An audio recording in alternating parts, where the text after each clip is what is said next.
Okay, ladies and gentlemen, we'll now get into our 11th session. And in this session, we will hear Dr. Erik Daniel Tenda, spesialis penyakit dalam, PhD di IC, and Dr. Gurmeet Singh, spesialis penyakit dalam, konsultan pulmonologi, on looking deeper in pulmonary physiology. And moderating this session will be Dr. Ananda Wibowo Ginting, spesialis penyakit dalam, konsultan pulmonologi. But before we continue with the session, we would like some of your time to watch this video.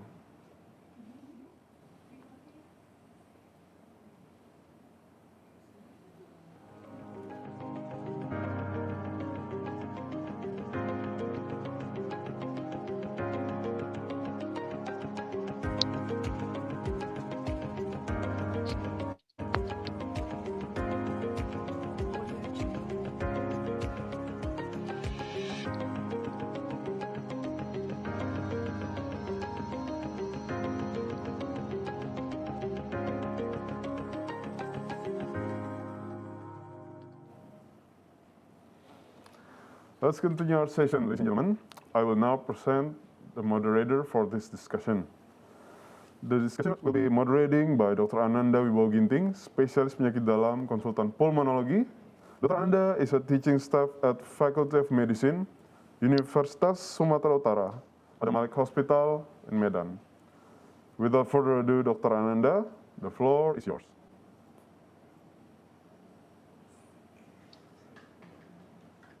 Baik, terima kasih kepada moderator, terima kasih kepada panitia Jakarta International Chest and Critical Care of Internal Medicine.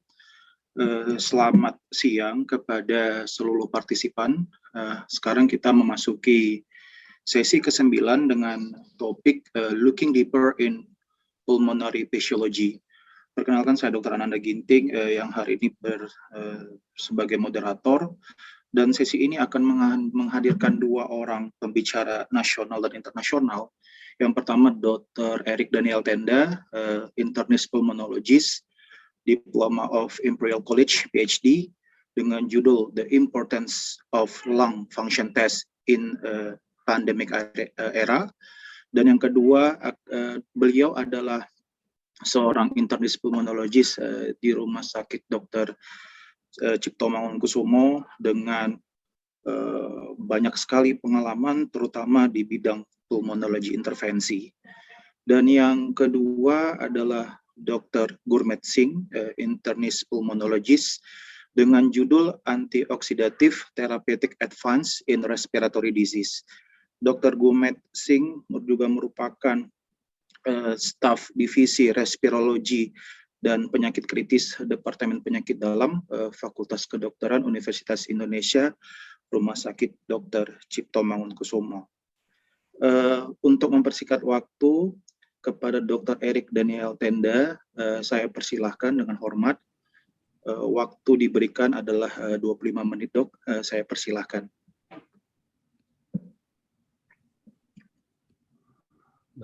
Baik, terima kasih Dr. Nanda.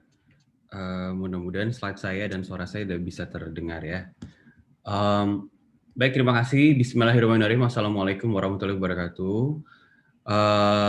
Pertama-tama terima kasih buat panitia Jakarta International Chest and Critical Care Internal Medicine 2021.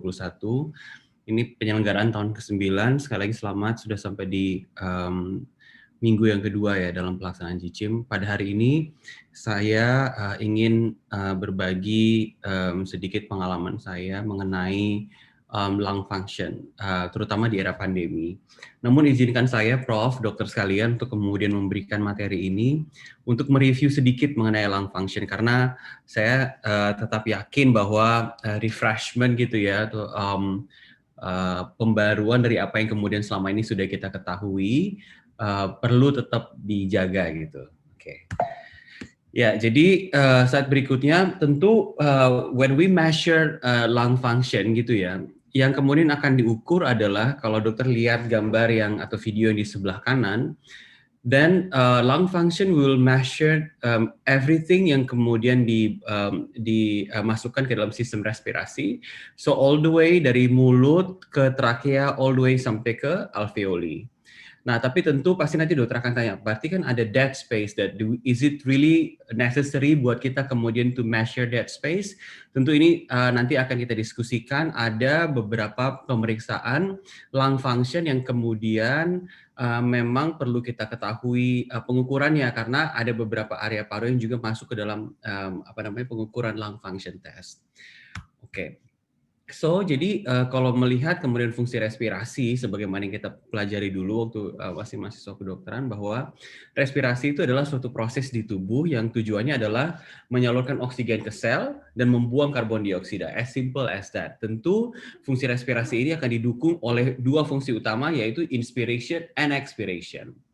Kalau ngelihat di gambar yang di sebelah kanan, maka sistem pernafasan kita itu mulai dari all the way itu dari trakea sampai ke bawah ke alveoli gitu ya. Nanti tentu kita bisa lihat ada daerah-daerah tertentu yang masih kemudian bisa kita jangkau apabila kita melakukan bronkoskopi. Jadi kalau misalnya kita melakukan bronkoskopi dengan skop yang kecil, kita bisa masuk sampai ke division sekitar nomor 6 atau nomor 7 gitu ya. Tapi tentu apa yang tadi saya maksudkan dengan pengukuran lung function itu ya di daerah ini, dari conducting system all the way sampai ke exchange surface area dari sistem respirasi. So 3 tahapan penting dalam respiratory system adalah satu, ventilate. Ventilate adalah peristiwa masuknya udara masuk dan keluarnya udara ke paru-paru. Kalau difusi itu gambar yang ada di pojok sebelah kiri, dan perfusion ya, perpindahan dari O2 dari darah ke alveoli, kemudian CO2 dari darah masuk ke dalam alveoli. Kalau O2 seperti yang tadi. Sementara kalau perfusion adalah distribusi dari darah ke dalam paru-paru. Tentu ini yang kemudian perlu kita ketahui ya pada fungsi respirasi yang kita pelajari sekarang ini. Nah, gangguan ventilasi itu dibagi dalam 2 tahapan besar, yaitu ada gangguan respirasi yang namanya obstruction, ada gangguan respirasi yang namanya restriksi. Kalau obstruksi yaitu gangguan saluran nafas yang melibatkan struktural dari parunya sendiri, atau gangguan fungsional yang mengakibatkan adanya gangguan fungsi respirasi. Sementara kalau restriksi, anything yang tidak relate ke paru-paru oleh sebab apapun. Masih mungkin karena gangguan di toraks gitu ya, atau di muscular atau di otot-otot pernafasan. So this is what happen ketika kemudian ada gangguan difusi gitu ya, karena perlu kita ingat bahwa ketika ada di proses difusi yang berlangsung di paru, maka oksigen itu harus melewati barrier. Barrier ini yang kita kenal sebagai dinding alveoli, kemudian itu juga akan dipengaruhi oleh sel dari eritrosit, kemudian endotel kapiler dan lain-lain. Maka kalau misalnya kemudian terjadi gangguan difusi, itu kemudian kita bisa pikirkan bahwa mungkin salah satu dari 6 ini yang kemudian perlu kita cek. Dan kalau misalnya kita temukan misalnya pada pasien-pasien seperti pneumonia, edema paru, then probably kerusakannya itu ada di dinding alveoli. Sementara kalau misalnya ada pasien-pasien dengan kelainan sel darah seperti anemia sel sabit, dan itu juga dapat mengakibatkan gangguan difusi pada sistem respirasi.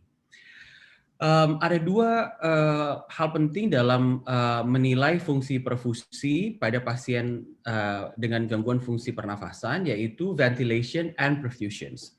So makanya ketika kita tahu ada pemeriksaan yang namanya VQ. So V stands for ventilation, Q stands for perfusions. So jadi kalau ventilation adalah anything yang kemudian melibatkan flow udara masuk dan keluar dari alveoli. While perfusion itu berhubungan dengan blood flow.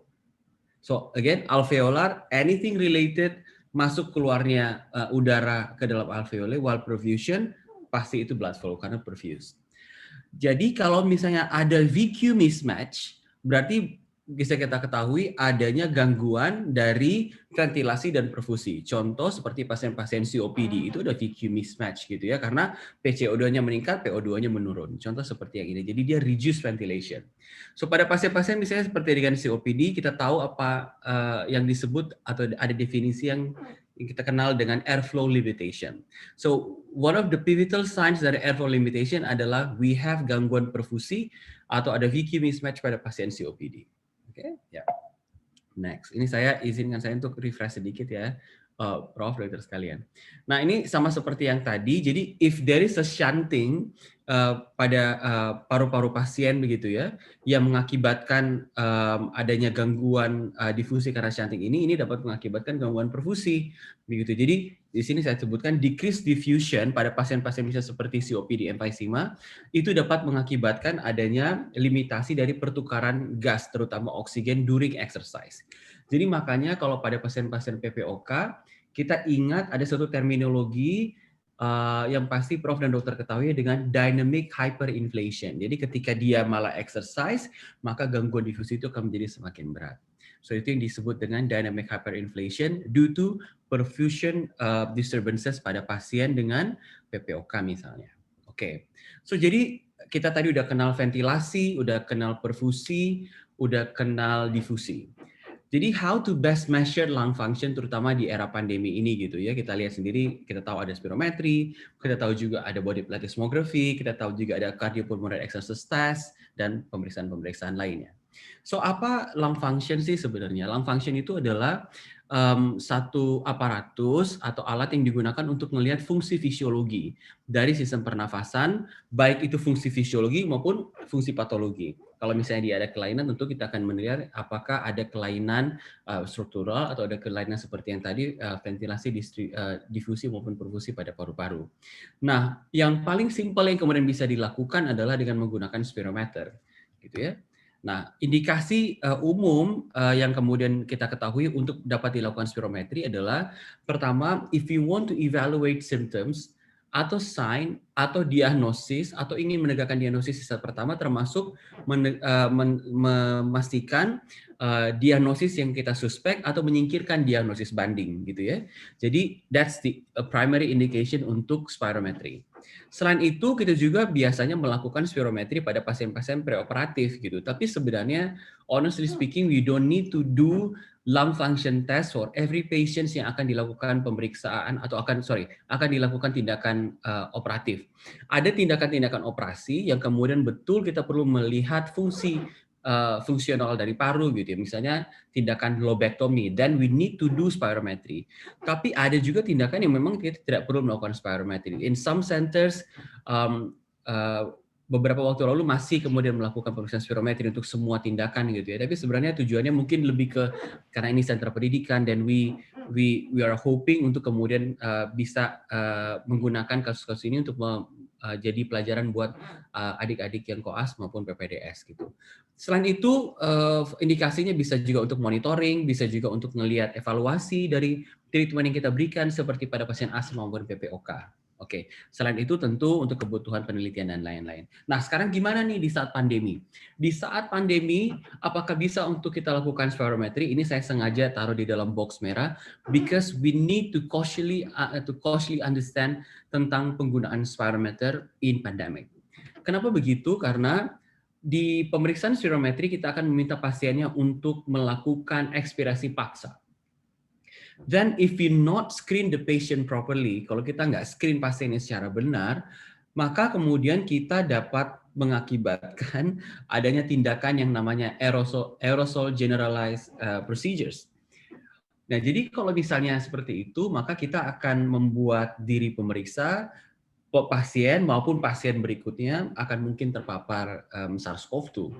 Jadi this is the indication yang kemudian saya kumpulkan dari beberapa sumber terkait dengan penggunaan spirometri di era pandemi. Yaitu pertama, apabila akan melakukan operasi tadi toraks atau abdominal procedures pada pasien yang kemudian akan dilakukan lung transplant di Indonesia belum ada, COPD diagnosis, kemudian untuk evaluasi adanya obstruksi pada pasien ketika ini saya sengaja ditaruh merah when clinically necessary ya. Jadi kalau kita nggak begitu yakin dengan temuan klinis, then we can also cek dengan spirometry untuk kemudian assess pasien dengan interstitial lung disease dan post-COVID evaluation. Tentu untuk post-COVID evaluation we need to be extra careful untuk spirometry. But again, pengalaman saya sendiri selama pandemi sejak beberapa bulan ini saya mulai kembali praktek di sini. Saya hanya pernah melakukan tindakan spirometri pada satu pasien. Pasien itu dipikirkan dengan facioscapulohumeral muscular disease, jadi rare kelainan kongenital dari neurologi yang kemudian mengharuskan saya untuk melakukan spirometri karena pasiennya ini ternyata sesuai dengan kecurigaan saya dengan FEV1 yang rendah gitu ya. Nah, jadi pada keadaan-keadaan seperti itu saya tentu harus memeriksakan PCR pada pasien dan tindakan spirometri ini harus dilakukan sedekat mungkin dengan hasil PCR yang negatif dan setelah itu saya akan membuat jarak untuk pemeriksaan selanjutnya. Dan alhamdulillah sampai sekarang belum ada pemeriksaan spirometri lagi setelah pasien tersebut dilakukan di tempat saya bekerja. So when we do need a lung function test in patients with asthma, COPD, chronic bronchitis ini pada keadaan umum ya. But we need to also remember bahwa lung function test itu affected by lung volumes, termasuk itu umur, usia dan lain-lain, terutama ketika kita menghitung persen predicted, dan juga dipengaruhi oleh bronchial smooth muscles, terutama pada pasien-pasien yang asma yang ada gangguan bronchial smooth muscles yang lebih dominan.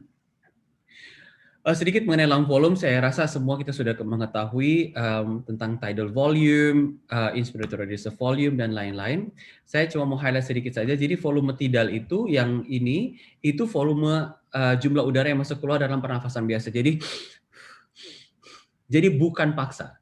Sementara inspiratory reserve volume adalah anything yang kemudian after inspirasi, that's inspiratory reserve volume. Oke, jadi itu yang dimaksudkan dengan inspiratory reserve volume. Sementara kalau kemudian expiratory reserve volume after ekspirasi biasa ada sisanya. Nah, tentu kita ketahui dok ada yang namanya residual volume gitu ya, atau volume sisa di dalam paru-paru kita untuk memastikan agar alveolenya nggak fully collapse. Dan ini tentu akan menjadi penting, terutama saya sering banget meng-highlight untuk melakukan pemeriksaan yang bisa ada residual reserve volume pada pasien-pasien dengan COPD. Because now the trends in COPD is not only measuring FEV1, but we also need to know tentang total lung capacity sama residual volume. Jadi mohon izin, Prof, Dokter, kalau misalnya nanti kita ketemu pasien PPOK, selain FEV1 per FVC, FVC-nya juga dicek, FEV1 dicek, kalau bisa dapat TLC, total lung capacity dicek, dan residual volume, insya Allah kita bisa kemudian mengukur keberhasilan terapi kita dengan lebih baik lagi. Oke. Nah, so this is what happen ketika ada gangguan ventilasi ya. Jadi kalau pada pasien dengan obstruksi, seperti tadi saya sampaikan, karena dia ada air trapping, maka residual volume-nya akan lebih tinggi, mengakibatkan inspiratory capacity menjadi lebih rendah, makanya pasiennya susah inspirasi, dan total lung capacity-nya akan menjadi besar. Jadi makanya pada pasien-pasien obstruksi, tindakan yang kemudian dilakukan apabila medikamentosa tidak berhasil adalah mengurangi volume paru dengan tindakan yang namanya lung volume reduction untuk mengurangi total lung capacity. Sementara kalau pada pasien yang restriksi, residual volume-nya tetap biasa, tapi karena gangguannya biasanya intratorasik, itu yang mengakibatkan adanya total lung capacity yang biasanya normal atau sedikit menurun. Ya? Oke, this is spirometry. Saya rasa Prof dan Dokter sudah tahu. Tapi sesuai dengan topik saya hari ini, maka di era pandemi ini sebaiknya kita menggunakan disposable items, single use disposable items. Mulai dengan turbinnya ini, ya, kemudian disposable filter, dan apalagi mouthpiece. Kalau mouthpiece-nya aja nggak diganti, wah itu bahaya banget gitu ya, Prof. Dokter sekalian. Jadi sekali lagi, yang perlu diganti setiap pasien melakukan spirometry adalah semua ini. Nose clip pasti, disposable mouthpiece pasti, antibacterial filter pasti, dan disposable turbine. Spirometer bisa kemudian kita bersihkan, dan terus terang kalau untuk spirometer, kalau ada beberapa center yang kemudian tidak mengganti gitu ya secara rutin, gitu yang penting dibersihkan atau dilakukan sterilisasi. Tapi paling enggak 4 komponen ini harus terus diganti begitu ya. Oke. So ini beberapa kepustakaan yang kemudian bisa jadi rujukan kita. Ini dari American Thoracic Society sama IRS tentang spirometry. Dan di sebelah kanan ini dari American Family Physicians Journal tahun 2014. Saya tidak akan mengulang ini karena saya rasa Prof dan Dokter sudah tahu. Tapi beberapa komponen utama yang kemudian perlu kita ingat pada pemeriksaan spirometri adalah FEV1, adalah volume udara yang diekspresikan secara paksa dalam 1 detik pertama. Jadi tarik nafas. Nah, that's FEV1 in 1 second. We need to measure in 6 seconds. So, sorry, not 6 seconds, but 1 second. That's FEV1. Okay? Jadi itu yang dimaksud dengan FEV1. Sementara FVC adalah volume udara yang dapat diekspresikan secara maksimal. Dan we need to also measure rasio dari FEV1 per FVC. Dan kemudian nanti pasti dokter akan bisa ikuti sesuai dengan apa yang kita ketahui berdasarkan algoritma. How to quick understand abnormal pulmonary function test. Pertama yang perlu kita lihat dulu, we need to always selalu start dok dengan rasio FEV1 per FVC. Oke. Kemudian habis itu lihat FVC-nya, kemudian bisa juga lihat FEV1 dan habis itu diteruskan ke bawah. As simple as that. Oke. Nah, jadi kalau misalnya FVC-nya normal, maka kemungkinan biasanya obstruksi. Sementara kalau FEV1-nya rendah gitu ya, FEV1-nya rendah, most probably obstruksi, tapi kita juga mesti lihat FEV1 per FVC. Jadi FEV1 per FVC dulu, kalau misalnya dia lihat dia rendah, maka kita ke FVC, FVC normal dan FEV1-nya kurang, maka pasiennya itu obstruksi. Sedangkan kalau misalnya FEV1-nya itu normal, more than 70%, sementara FVC-nya kurang, itu kita harus curigai pasiennya restriksi. Oke, jadi as simple as that. Nah, this is yang saya ambil dari GINA 2018. Saya yakin Prof dan Dr. sudah sangat familiar dengan tabel ini. Tapi saya ingin propose 4 slide ini yang kemudian jadi perlu perhatian kita ya. So if you want to actually compare between obstruksi, restriksi sama yang normal lungs, jadi kita bisa lihat pada pasien yang obstruksi, FEV1 pasti tidak akan terlalu tinggi. Kalau yang FEV1 pada pasien yang obstruksi masih yang restriksi masih bisa kemudian normal atau sedikit meningkat gitu ya. Nah, sementara kalau yang ini di slide yang obstruksi ini sekali lagi FEV1 per FVC rasionya juga rendah, sementara FEV1 juga rendah. Sementara kalau untuk spirometry pada pasien obstruksi seperti yang tadi, FEV1 bisa rendah, FVC could be normal, sementara total lung capacity karena pasiennya juga ada air trapping, maka total lung capacity-nya juga bisa meningkat. What happen in patients with restriksi? Kalau pada pasien dengan restriksi, masih mungkin FEV1 per FVC ratio-nya itu normal atau sedikit meningkat gitu ya, karena sekali lagi pada pasien dengan restriksi yang mengakibatkan restriksi ini kemungkinan besar adanya stiffness atau biasa pada pasien dengan fibrotic atau pada gangguan-gangguan di chest wall begitu ya. Jadi itu yang mengakibatkan adanya nilai FEV1 yang kemudian bisa sedikit menurun atau normal, FVC-nya rendah, sementara FEV1 per FVC masih bisa normal. Sementara total lung capacity-nya normal. Nah, kalau misalnya seperti ini yang ditemukan dok, dan kita memang punya luxury atau punya fasilitas untuk kemudian dapat melakukan diffusion lung capacity atau DLCO, maka lanjutkan dengan DLCO untuk memastikan bahwa benar gangguannya di rongga toraks terkait dengan muscles, respiratory muscles, dan bukan gangguan perfusi, begitu ya? Karena kalau TLC-nya FEV1 per FVC-nya normal, TLC-nya juga sedikit menurun, FVC-nya juga rendah, then we need to also think apakah ini gangguan perfusi atau bukan. Oke? So ini bisa diikuti oleh Prof dan Dokter sekalian tentang bagaimana kemudian kita sebagai seorang generalis gitu ya, untuk dokter umum juga sangat dianjurkan untuk menggunakan pathway ini. Jadi kalau FEV1 per FVC-nya sekali lagi normal, maka then we need to check FVC. Kalau FVC-nya normal, maka normal spirometry. Tapi kita juga bisa cek DLCO untuk menyingkirkan adanya gangguan perfusi. Tapi kalau kemudian FVC-nya rendah, misalnya seperti pasien-pasien dengan gangguan restriksi gitu ya, seperti pasien tadi yang saya contohkan, pasien facioscapulohumeral disease, itu karena gangguannya di chest wall, maka semestinya dicek DLC.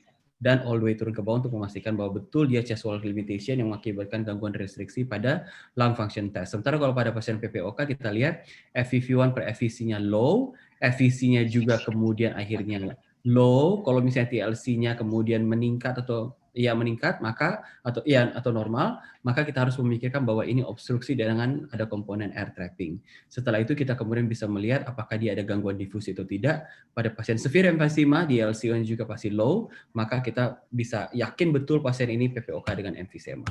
Dr. Erik, izin waktunya 5 menit lagi, Dr. Erik. Siap, saya ini udah 4 slide terakhir. Jadi, so how to best measure lung function in pandemic era? Tentu kita nih dokter-dokter yang sekarang ini punya kesempatan untuk kemudian mempelajari lebih jauh mengenai penggunaan peralatan atau modalitas teknologi yang lain untuk mengukur lung function. Nah, di era ini ada artificial intelligence di respiratory medicine yang kemudian bisa digunakan untuk mengukur lung function. Tapi sebelum saya kemudian ke sana gitu ya dok, saya ingin memberikan beberapa take home message ini untuk menjadi catatan kita apabila memang kita memerlukan sekali untuk melakukan lung function. Pertama, please sebelum melakukan lung function dok, kita harus lakukan triase dulu per telepon yang harus dilakukan 24-48 jam untuk penjadwalan. Setelah itu kita akan minta pasiennya untuk melakukan pemeriksaan nasopharyngeal swab. Kalau bisa sih dilakukan sedekat mungkin, tapi it can be tolerated up to 3 kali 24 jam. Tapi kalau dokter bisa kemudian melakukan PCR hari ini, besok dilakukan lung function, itu akan lebih baik begitu ya, agar kita lebih dekat dengan hasil PCR-nya.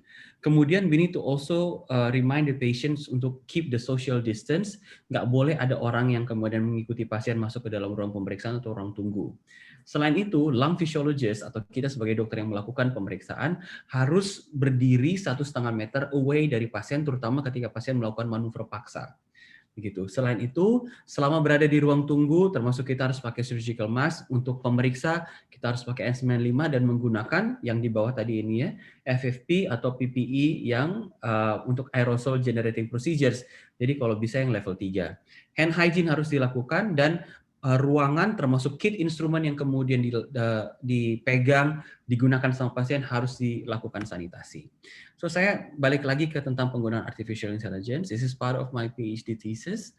Jadi kita menggunakan pemeriksaan artificial intelligence dengan menggunakan CT scan untuk mimic hasil pemeriksaan lung function yang diukur dengan body plethysmography. How we going to do that? Jadi caranya adalah kita minta pasiennya untuk melakukan pemeriksaan CT scan tanpa kontras dengan 2 fase, inspirasi maupun ekspirasi. Seperti yang slide awal yang tadi saya sampaikan, dok, ketika kita inspirasi yang akan kita dapatkan keseluruhan adalah total lung capacity. So CT inspirasi equals with total lung capacity. Sementara ketika kita minta pasiennya buang nafas sedalam mungkin, gitu, dan kita capture di CT scan, itu sama dengan residual volume. Jadi CT expiration sama dengan residual volume, total lung capacity pada lung function sama dengan CT inspiration. Jadi kita bisa measure lung function dengan menggunakan CT scan melalui artificial intelligence. And what's best dengan menggunakan alat ini gitu ya, dengan artificial intelligence adalah we are able to measure, kita bisa mengukur lung function at the lower level. Something yang lung function nggak bisa bikin, karena kita nggak bisa blok paru kanan aja, paru kiri atas aja nggak bisa. Tapi kalau di CT scan, karena ini 3-dimensional and we can segment, kita juga bisa segmen parunya, dan kita bisa tahu berapa volume parunya per lobe. So we are able to measure the lung function at the lower level. So itu keuntungannya. Dan kalau misalnya kita mau melakukan evaluasi terapi, it's easy as presenting this report gitu.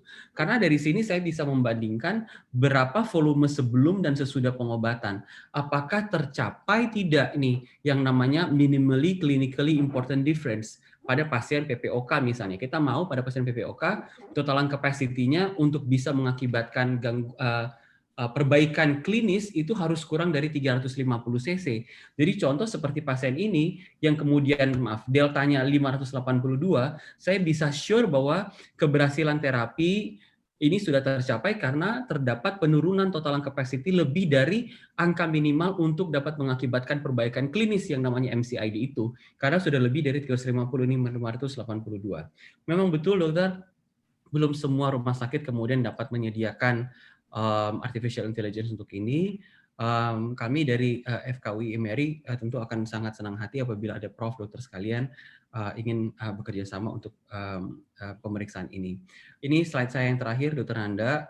Terima kasih sekali lagi dari ATS. Jadi mereka bilang bahwa mereka recommend bahwa pulmonary function test itu harus dilakukan dengan limitasi maksimal, terutama hanya bisa dilakukan untuk immediate treatment decision. Jadi kalau treatment decision tidak perlu immediate, ya tidak perlu dilakukan, karena tentu aerosol generating procedures ini akan sangat berbahaya baik untuk staff maupun untuk individual lain atau pasien lain yang akan kemudian menggunakan ruangan tersebut. Dan please dok, apapun peraturan di rumah sakit dokter sekalian, penggunaan personal protective equipment atau APD, terutama untuk aerosol generating procedures, harus APD level 3, please tetap harus dilakukan ya dok, karena sekali lagi kita akan pulang bertemu dengan keluarga. Saya rasa ini slide saya yang terakhir. Sekali lagi terima kasih Dr. Nanda, dan saya sangat terbuka untuk masukan dan diskusi setelah ini. Terima kasih. Wassalamualaikum warahmatullahi wabarakatuh. Waalaikumsalam warahmatullahi wabarakatuh. Terima kasih banyak Dr. Erik, very great presentation ya. Selanjutnya kita masuk sesi kedua yang akan dibawakan oleh Dr. Gurmeet Singh dengan judul Antioxidative Therapeutic Advance in Respiratory Disease. Kepada Dr. Gurmeet, waktu dan tempat saya persilahkan untuk waktu 25 menit ya Dr. Gurmeet. Terima kasih dok, saya persilakan. Ya, terima kasih Dr. Ananda Ginting untuk introduksi yang diberikan. Ya, tadi terima kasih juga kepada Dr. Erik Daniel Tenda ya, untuk presentasi topik pertama. Saya mendapatkan kesempatan untuk membawakan topik mengenai peranan antioksidatif ya, antioksidatif pada pasien-pasien dengan gangguan respirasi. Ya, saat ini sedang bisa dibilang booming ya tata laksana antioksidatif di era pandemi COVID-19 ya. Banyak yang mulai interest ya, ada keinginan untuk mengetahui lebih dalam ya mengenai peranan antioksidatif. Oleh karena pada pasien dengan gangguan respirasi, selain tata laksana utama yang diberikan, contohnya pada pasien PPOK, ya tadi yang disampaikan Dr. Erik mungkin dari segi diagnosis ya, spirometri, kemudian nanti tata laksana inhalasi. Jangan lupa juga ada peranan antioksidatif ya. Kemudian pada pasien pneumonia berat, pada pasien asma, pada pasien COVID-19 atau pada pasien sepsis, tata laksana antioksidatif ini memegang peranan yang penting.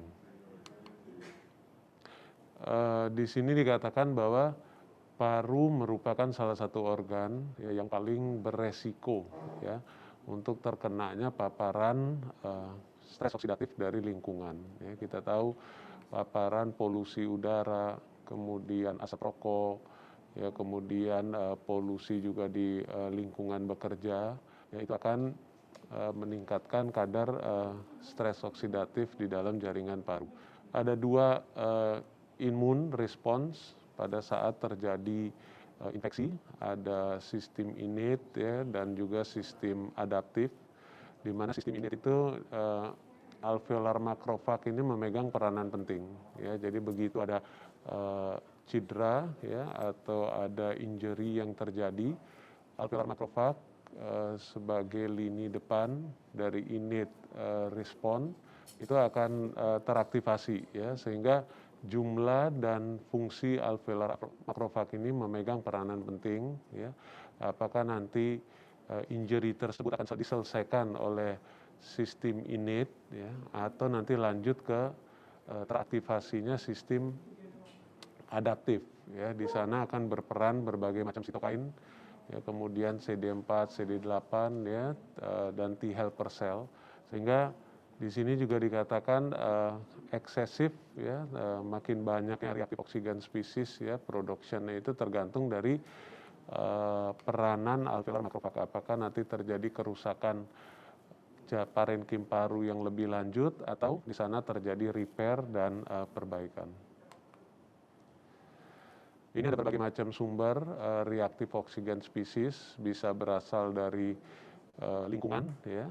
Pada penyakit di sini contohnya penyakit COPD ya, penyakit asma pada pasien ARDS, bisa juga akibat pengobatan yang diberikan ya, contohnya radiasi daerah toraks ya, kemudian kekurangan oksigen ya, hipoksia. Sehingga kita harus perhatikan juga ya pada pasien yang mendapatkan radiasi daerah toraks ya, thoracic radiation. Jangan lupa ya hal tersebut juga bisa mencetuskan ketidakseimbangan antara oksidatif dan stres oksidatif. Jadi pada pasien yang mendapatkan radiasi daerah toraks sebaiknya mendapat juga suplementasi antioksidan. Pada pasien yang menjalani transplantasi paru ya, saat ini memang di Indonesia sebelum pandemi sudah aktif dilakukan beberapa workshop mengenai transplantasi jantung paru. Oleh karena pandemi jadi sempat berhenti. Nah, ini juga peranan penting, ya, perlu dievaluasi kadar stres oksidatif.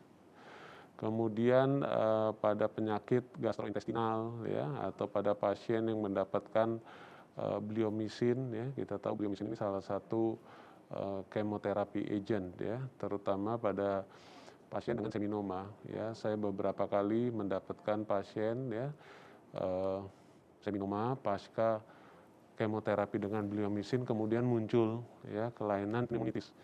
Ya, pasien dievaluasi, ada beberapa yang mengevaluasi, ya, ditreat sebagai tuberkulosis, diberikan UAT, tidak ada perbaikan, ya. Datang ke saya ada yang udah kondisi tidak baik, ya, sehingga sulit untuk mereverse kembali kondisi paru. Ada juga yang datang ke saya kondisinya masih pada tahap awal, sehingga di sana langsung ditreat, diberikan suplementasi antioksidatif terapi. Ini pathway dari stres oksidatif, jadi ini dalam kondisi normal. Oksigen, ya, apabila teroksidasi satu elektronnya itu diambil, ya, dia akan menjadi dalam kondisi superoxide. Nah, apabila di sini tidak berlanjut proses oksidasi menjadi H2O, terjadi penumpukan dari superoxide, akan muncul, ya, kondisi stres oksidatif state yang akan memicu terjadinya sebuah penyakit atau memperburuk kondisi yang memang sudah ada pada pasien. Di sini kita lihat ada beberapa suplemen, ya, sebenarnya yang dapat meningkatkan kadar oksigen, diantaranya sulfat oksat dimutase, ya, ada zinc, ada koper, ada mangan, ya. Ini akan meningkatkan aktivitas enzim NADPH oksidase sehingga dapat mempercepat, ya, oksidasi dari superoxide menjadi H2O. Demikian pula salah satu faktor yang penting adalah kadar glutathione dalam tubuh, ya. Jadi glutathione peroksidase, ya, ini juga akan mempercepat oksidasi dari hidrogen peroksidase menjadi H2O. Tubuh sulit, ya, membentuk glutathione, produksi utama adalah di liver, sehingga diperlukan suplementasi dari luar, ya. Bisa diberikan dalam bahan bakunya, ya, N-asetilsistein, atau bisa juga langsung diberikan glutathione murni, ya, ada yang glutathione liposomal dan atau glutathione reduce. Jadi tergantung dari kondisi penyakit, ya, mana yang akan diberikan sediaan langsung glutathione dan mana yang akan diberikan bahan bakunya, ya, N-asetilsistein. Ini kondisi oksidatif stres pada berbagai penyakit paru. Di sini contoh dari COPD akibat pengaruh dari faktor lingkungan, ya, merokok, ya, kemudian paparan zat polusi, ya, tanpa diketahui, ya, kita hanya mengobati saja tuh, ya, dengan tata laksana terapi inhalasi, ya, double inhaler terapi, triple inhaler terapi, tidak ada perbaikan, ditambah lagi dengan steroid, ya, oral. Kita perlu evaluasi apakah perburukan kondisi tersebut akibat proses stres oksidatif yang sedang berlangsung, ya, pada pasien. Di sini akan ditingkatkan, ya, sebenarnya dari sejak awal sudah ada kaskade inflamasinya sudah teraktivasi, ya, terjadi rilis dari berbagai sitokain, ada IL-1, ya, sampai interferon gamma. Hal tersebut akan meningkatkan kadar dari reaktif oksigen spesies. Di sini juga terjadi nanti, ya, peningkatan produksi mukus, ya, kejadian eksaserbasinya akan meningkat, ya, sampai pada ujung akhirnya terjadi pelepasan berbagai sitokin, ya, kemudian interferon dan kemokin. Nah, ini kemudian akan terjadi end organ failure. Pada asma juga demikian, ya, begitu terjadi paparan, ya, terutama faktor lingkungan, bisa akibat olahraga, alergen, zat-zat iritan atau infeksi virus, terjadi aktivasi dari proses inflamasi. Di sini yang lebih banyak berperan adalah TH2, ya, TH1 itu pada pasien TB, TH2 meningkat, dia akan meningkatkan juga berbagai mediator inflamasi, ya, kemudian ROS juga reaktif oksigen spesies akan meningkat, sehingga terjadi penurunan dari sel-sel imun. Nah, pada pasien dengan COVID-19, ya, peranan oksidatif stres, ya, di sini juga terjadi perubahan dari berbagai macam mediator inflamasi.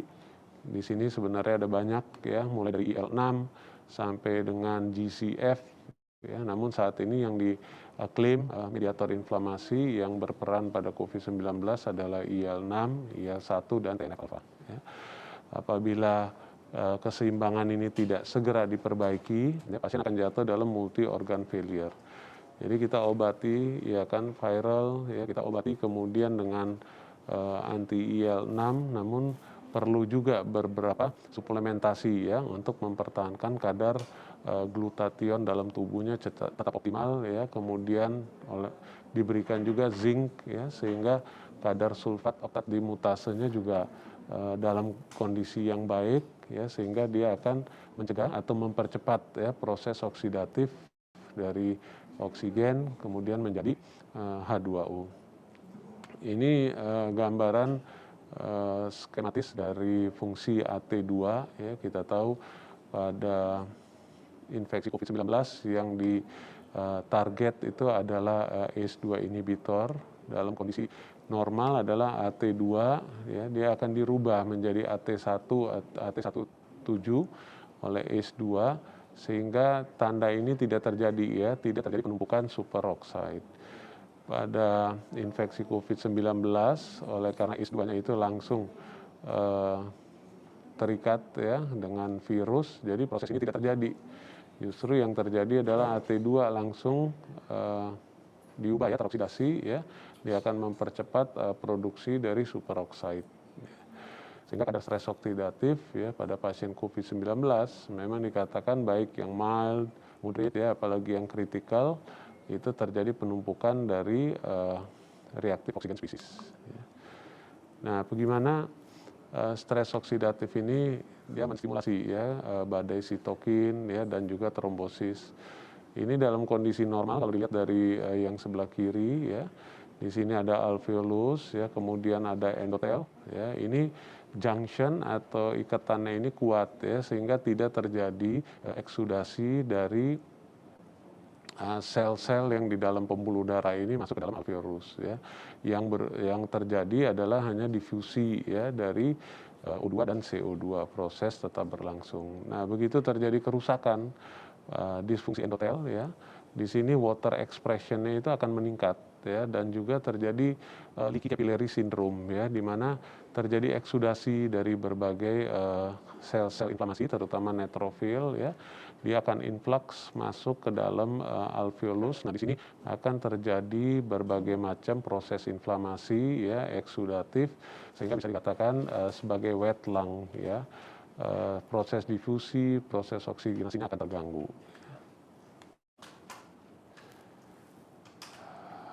Ini ada berbagai macam contoh ya, berbagai contoh antioksidan ya.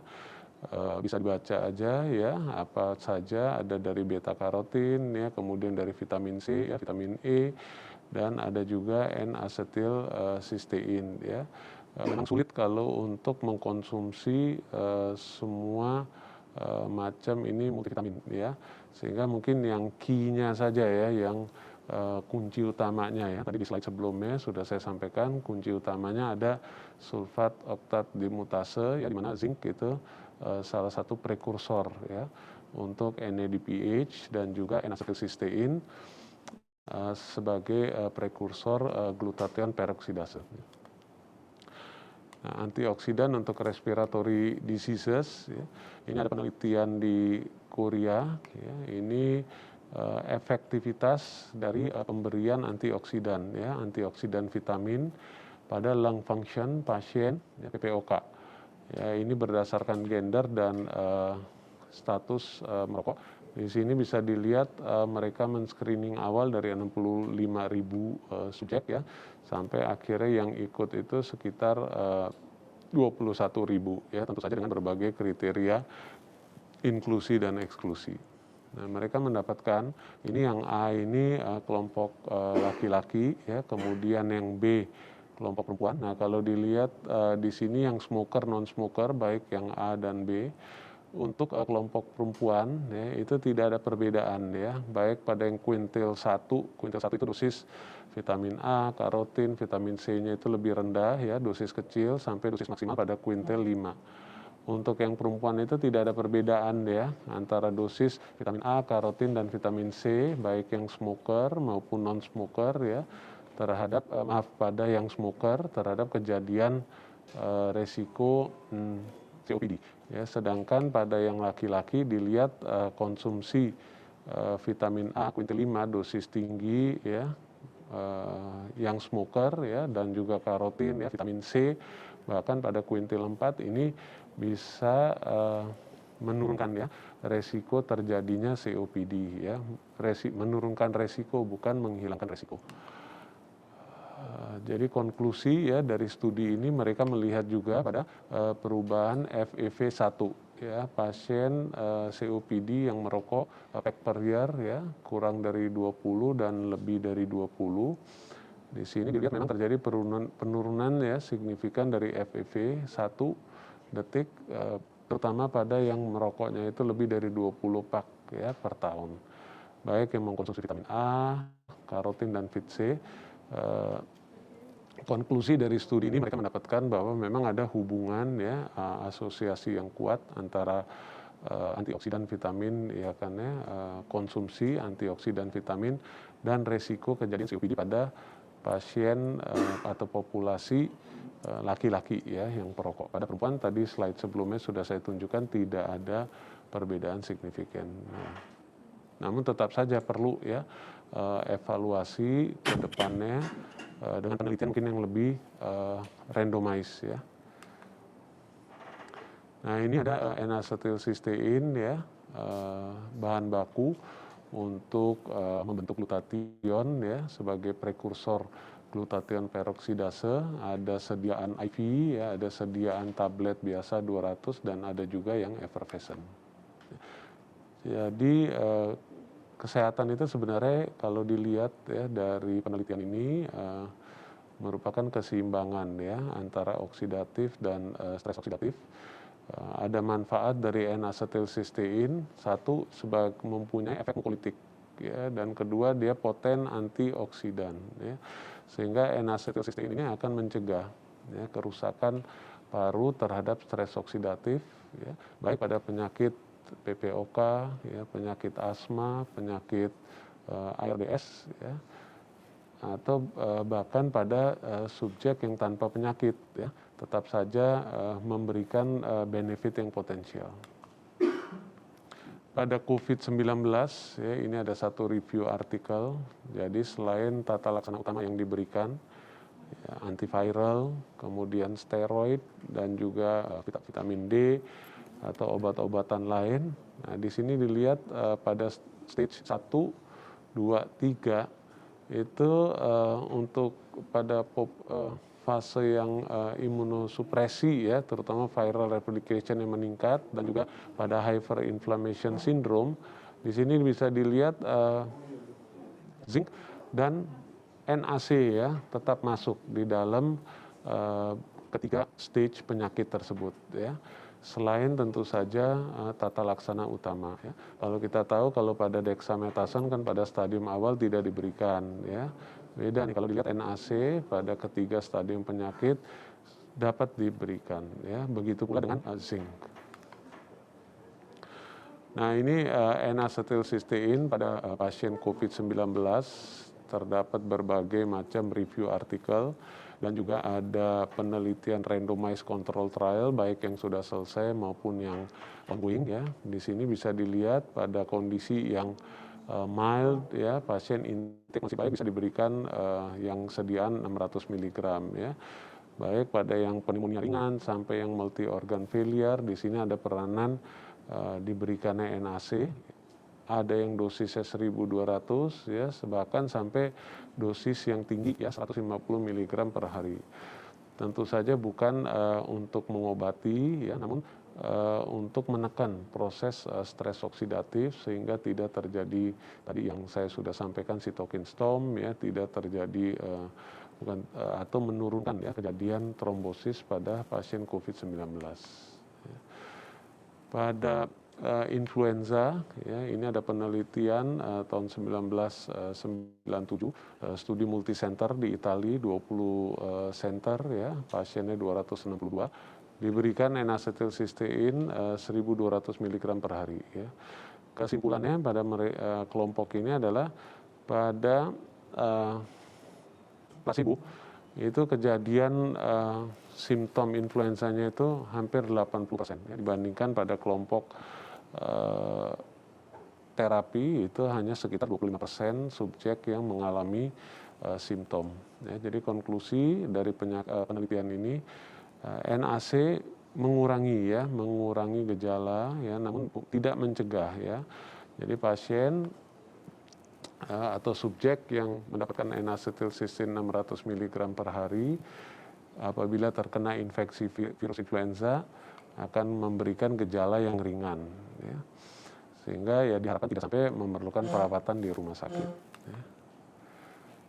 Nah, ini mengenai NAC yang dosis tinggi, ya, mereka menggunakan 2 kelompok subjek. Ada yang diberikan 1 kelompok diberikan yang 2 gram dan kelompok berikutnya diberikan 3 gram. Mereka mengevaluasi, ya, jadi diberikan dulu, ya, NAC berapa jam, mereka melihat respon dari inflammatory marker, ya, ada CRP dan juga ada ferritin, kemudian mereka hentikan.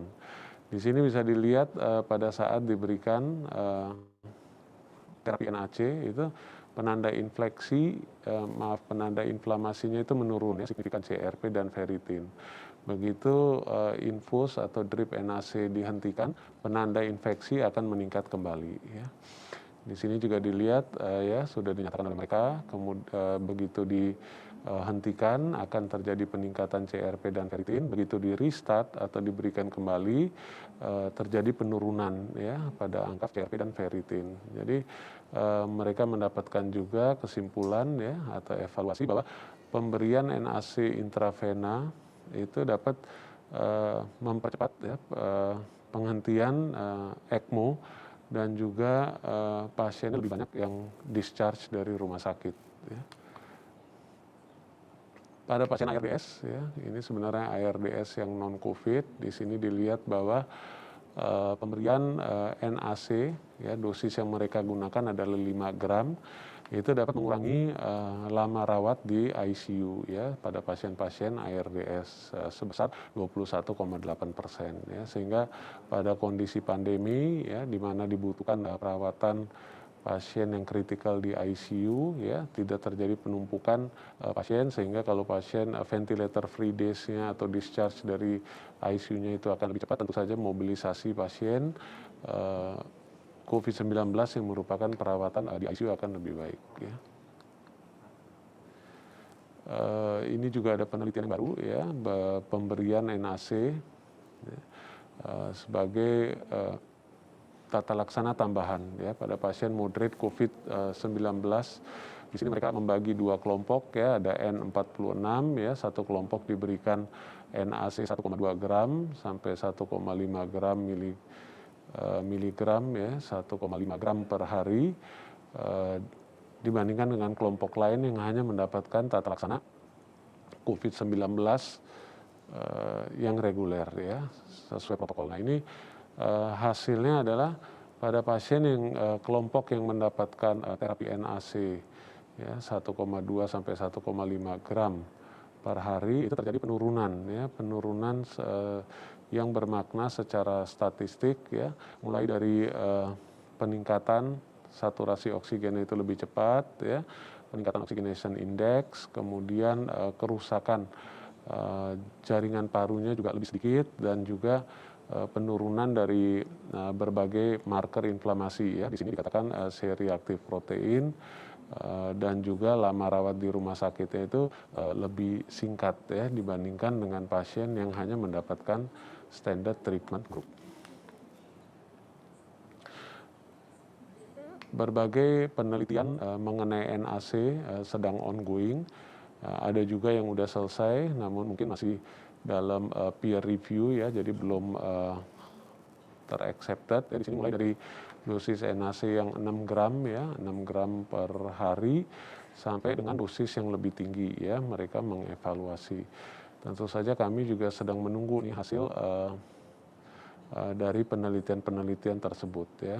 Namun satu penelitian tadi slide sebelumnya sudah dibuktikan bahwa pemberian NAC dengan dosis maksimal 1,5 gram per hari memberikan efek yang benefit ya. Berbagai penelitian juga sebenarnya sudah ada tuh yang pada ARDS non COVID ya diberikan 5-6 gram per hari, hasilnya lebih baik ya. Dokter Gurmet, waktunya 3 menit lagi ya dok. Iya, makasih. Pada pedoman tata laksana COVID-19 juga ya di Indonesia yang dikeluarkan oleh berbagai organisasi, NAC sudah ditambahkan ya, baik sebagai mukolitik dan juga sebagai tata laksana antioksidan ya, sebagai prekursor glutathione peroksidase. Dosis ya silakan dilihat, apabila kondisinya itu ringan ya, mild atau moderate, boleh diberikan 1.200 mg per hari ya. Namun apabila pada pasien yang kondisinya severe, kritikal, tentu saja dengan dosis yang lebih besar ya. Sebagai take home message, jadi pada pasien dengan penyakit respirasi ya, apakah itu COPD ya, pasien asma, ARDS COVID, ARDS non COVID, peranan antioksidan ini sangat ya karena penting ya, perlu dievaluasi. Ini sudah terbukti pada pasien Korean trial yang multicenter ya, sampai ribuan subjek dilibatkan, itu multivitamin antioksidan ya, itu dapat menurunkan risiko kejadian COPD pada kelompok yang perokok ya. Pada ARDS non COVID, NAC juga menurunkan lama rawat ya, pasien di ICU. Pada COVID-19, NAC ini mengurangi simptom, kemudian dapat mempercepat penyembuhan, dan pada yang kondisi moderate ya dikatakan dapat mencegah ya terjadinya perburukan ya. Pada influenza juga sudah penelitiannya sudah well established bahwa memang NAC dapat menurunkan episode dan durasi dari simptom. Ya, NAC ini sediaannya tidak mahal ya, kemudian toleransinya juga baik dan mempunyai potensi untuk memperbaiki tata laksana pada pasien dengan gangguan respirasi ya. Ini saja yang ingin saya sampaikan. Assalamualaikum, selamat siang, salam sejahtera. Acara saya kembalikan kepada Dr. Ananda Ginting. Terima kasih. Warahmatullahi wabarakatuh. Terima kasih Dr. Gurmet Singh yang telah menyampaikan materi dengan sangat baik. Kemudian kita masuk ke dalam sesi diskusi. Saat ini ada pertanyaan, ada 2 pertanyaan ya. Pertanyaan pertama ditujukan kepada Dr. Erik Daniel Tenda. Pertanyaannya begini dok, pada pasien pasca COVID yang diberikan insentif spirometri, itu bagaimana efikasinya? Dan sampai kapan rehab medik dengan insentif spirometri bisa dilakukan pada pasien pasca COVID? Ya, kepada Dr. Erik saya persilakan dok.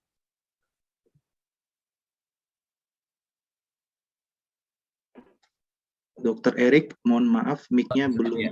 Oh, ya. Sorry. Ya, jadi terima kasih banyak Dr. Nanda. Ini kadang-kadang suka ngomong aja lupa nyalain mic-nya. Terima kasih banyak ya pertanyaannya, Dokter siapa tadi? Dokter. Tidak ada namanya dok. Aduh, ini ada namanya. Anonymous. Iya dok. Baik. Kepada Dok, terima kasih pertanyaan saya. Pertanyaan sangat menarik. Jadi insentif spirometri itu it's not actually spirometri yang kemudian tadi kita bicarakan gitu ya dok. Jadi insentif spirometri adalah sebenarnya alat yang kemudian digunakan oleh pasien yang diberikan oleh kita untuk membantu parunya dapat mengembang secara lebih baik begitu ya.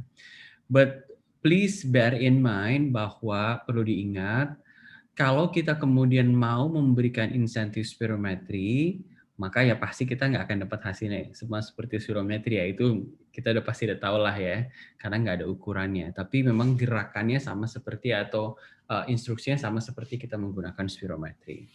But yang tadi saya memaksudkan bilang bear in mind itu selalu ingat bahwa ketika kita mau minta pasiennya melakukan insentif spirometri, dan kita mesti tahu dulu bagaimana keadaan klinis pasien, termasuk gambaran radiologi dari pasien ini. Contoh, saya punya pengalaman yang sangat menarik nih dengan Dokter Mira Yulianti.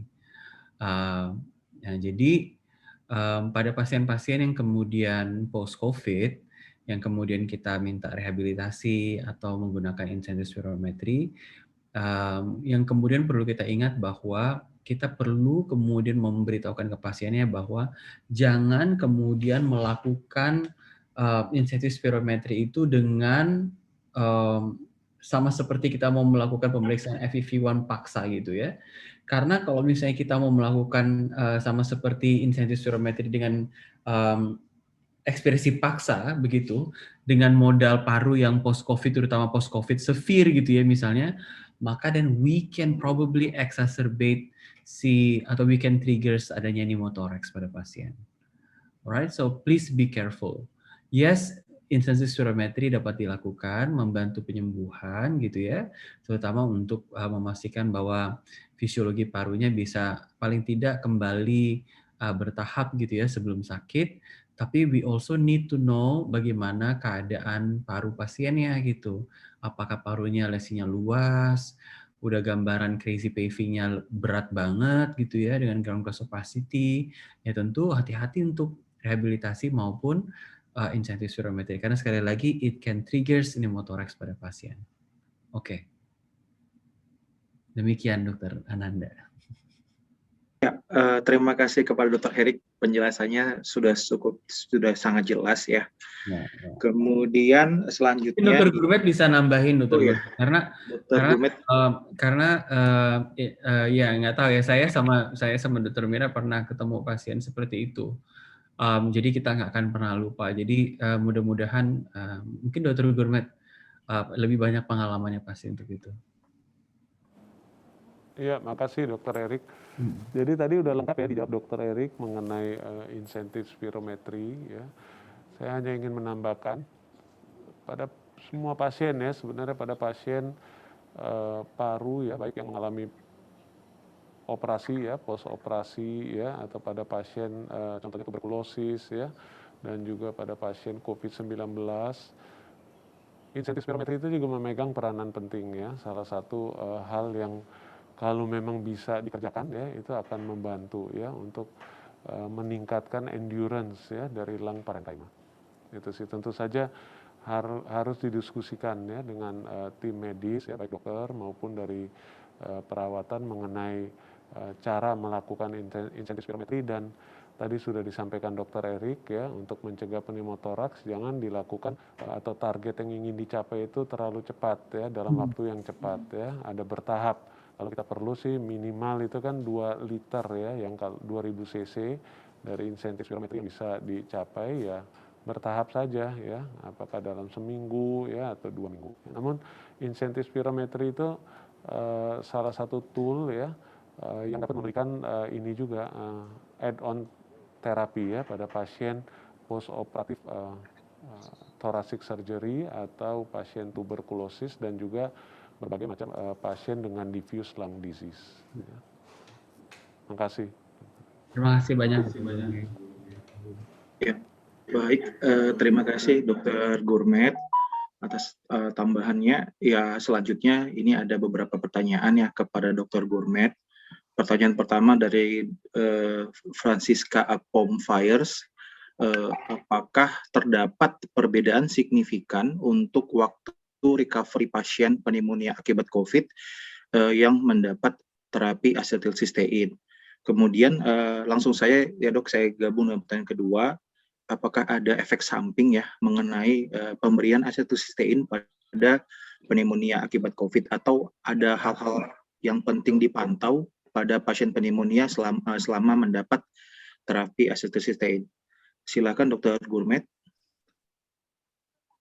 Dari berbagai penelitian ya, baik yang pre-COVID juga ya, tahun 1997 dan sampai saat ini pada pasien COVID ya, termasuk juga ARDS non COVID, itu jauh ya memberikan hasil yang signifikan ya pada kelompok yang diberikan tata laksana antioksidatif. Dilihat dari klinis ya, kemudian parameter laboratorium, tadi ada 1-2 slide yang sudah saya sampaikan ya, parameter CRP, dan juga ada penelitian sebenarnya pada sepsis induced acute lung injury ya. Pada kelompok tersebut juga yang diberikan NAC itu penanda inflamasi CRP, kemudian IL-6 itu jauh signifikan ya perbaikan dibandingkan kelompok yang tidak diberikan NAC ya. Jadi sudah banyak trial memang itu perbaikan signifikan ya. Apakah COVID atau non COVID ya, itu perbaikan signifikan. Tentu saja untuk kelompok yang COVID-19 saat ini sedang ada ongoing trial, ada 6-7 ongoing trial ya. Seharusnya tahun ini atau bulan Mei sudah selesai rekrutmen subjek dan sepertinya masih evaluasi data ya. Untuk masalah efek samping biasanya nyeri ulu hati ya, kemudian bisa juga wheezing ya, wheezing, dan juga itu wheezing bronkospasme dan juga diare ya, sehingga umumnya sih 3 hal ini yang perlu dievaluasi ya, terutama pada yang high dose, pada yang dosis 600 mg, kecuali pada pasien yang mempunyai sakit dispepsia atau GERD. Nah itu perlu mungkin tidak 600 mg per hari ya, apabila menimbulkan keluhan bisa cukup 1200 mg per hari, cukup 600 mg per hari. Itu Dr. Nanda. Terima kasih kepada Dr. Gurmet. Ya, mungkin ini ada satu pertanyaan lagi ya dok ya, dan mungkin sekaligus pertanyaan terakhir ya pada sesi kita ini. Izin bertanya, untuk penggunaan mungkin fluimucil antiresistan sebagai antioksidan, itu berapa lama waktu pemberian yang memberikan efek kepada pasien?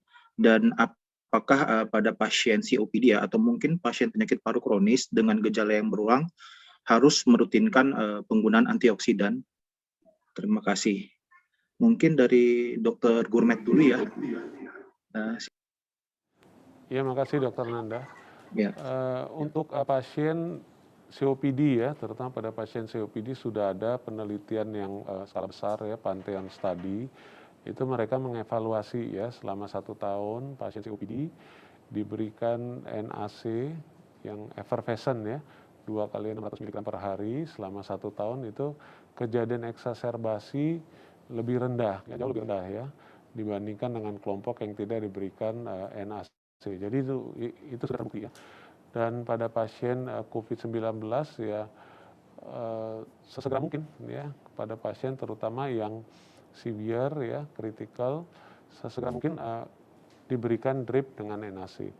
Tentu saja NAC bukan hanya satu-satunya modalitas terapi ya, namun dia akan membantu ya mengurangi stres oksidatif, sambil tentu saja melihat berbagai macam komorbid yang diderita pasien ya, timing pasien yang masuk ke ICU, timing pasien diberikan HFNC, dan juga berbagai penanda inflamasi lainnya. Jadi sesegera mungkin kalau memang bisa diberikan drip NAC, dari berbagai penelitian hasilnya itu lebih baik. Dan untuk pasien kelompok PPOK, silakan bisa browsing Pantheon Study, itu 2 kali dengan dosis 2 kali 600 mg per hari selama 1 tahun, memberikan efektivitas yang lebih baik pada kelompok pasien PPOK. Terima kasih Dr. Nanda. Mungkin ada tambahan Dr. Erik, silakan. Tidak ada Dr. Gurmet, saya rasa sudah sangat-sangat lengkap. Terima kasih. Baik, terima kasih kepada Dr. Erik dan Dr. Gurmet atas sharing pengalaman dan ilmunya. Baik, dengan berakhirnya sesi diskusi ini, maka berakhir pula sesi kita, sesi ke-9 dengan materi Looking Deeper in Pulmonary Physiology. Saya ucapkan hatur nuwun, terima kasih kepada kedua pembicara yang telah menyampaikan materi dengan sangat baik dan sangat luar biasa ya. Mudah-mudahan menambah ilmu pengetahuan kepada seluruh partisipan dan untuk kita semua Dan sekali lagi saya mohon maaf apabila ada kesalahan dalam penyampaian ataupun ada kesalahan dalam kata-kata. Demikian saya tutup sesi ini. Wabillahi taufik wal hidayah. Wassalamualaikum warahmatullahi taala wabarakatuh. Selamat siang. Ya, Terima kasih banyak Dr. Anda, Dr. Guru. Terima kasih banyak Dr. Erik. Salam sehat selalu Dr. Erik. Sehat selalu Dr. Anda. Ya, terima kasih Dr. Erik. Salam sehat selalu Dr. Gurmet. Ya, saya kembalikan kepada panitia JCM. Terima kasih.